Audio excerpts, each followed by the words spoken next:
Hello there, my name is Les Ross from HighlanderSchoolOfGolf.com. I'd like to welcome you back to the second video in this mini series of videos I've put together on the importance of maintaining that firm left side during your backswing, or if you're a left-hander, a firm right side.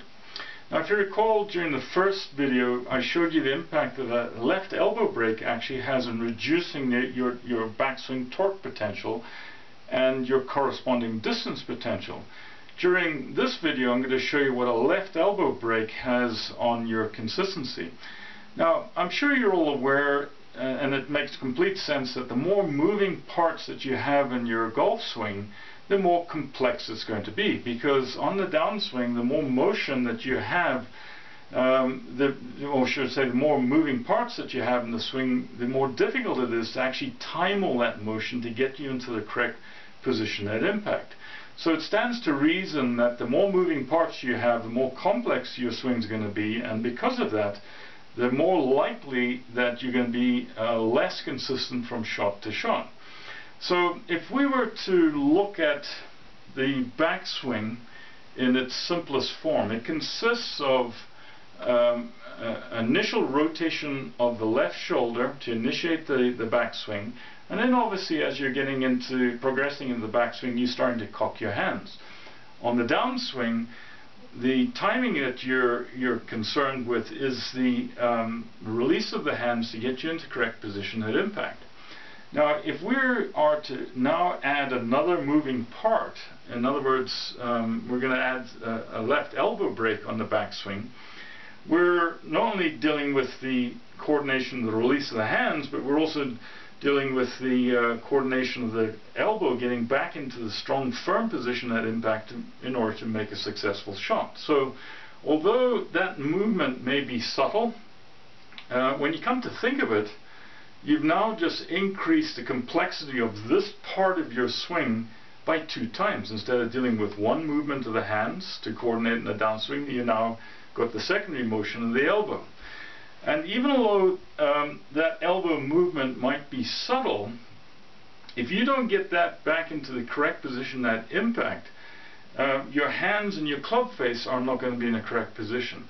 So even though you may not, it may not necessarily result in a miss hit, it will certainly result in the shot being off target.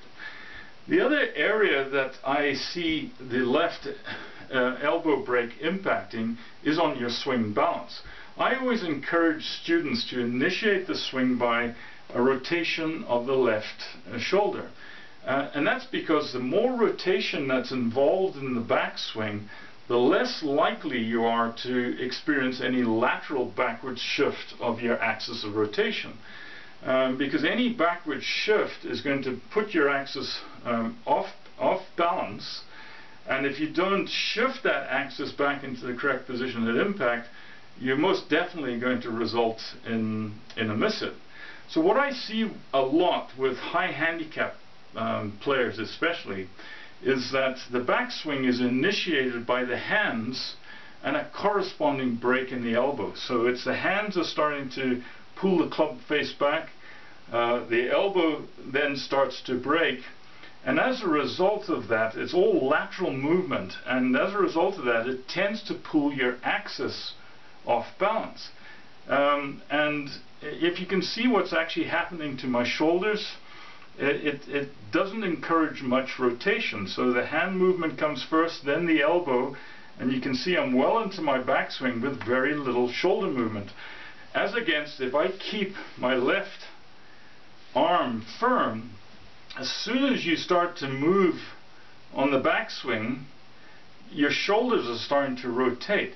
Now, as a result of that rotation, you're less likely to shift your axis back laterally. So maintaining that firm left side not only reduces the number of moving parts in the left side from 2 to 1, making it easier to coordinate the release of the hands, but it also improves your balance. So I hope you found that tip useful. Again, go out to the range, focus on keeping that left side, but in this case Also focus on rotating your shoulders. The left side is going to encourage shoulder rotation, and the more that you're rotating the shoulder, the more in balance that you're going to be, and the more consistency you're going to experience from shot to shot. So best of luck with that.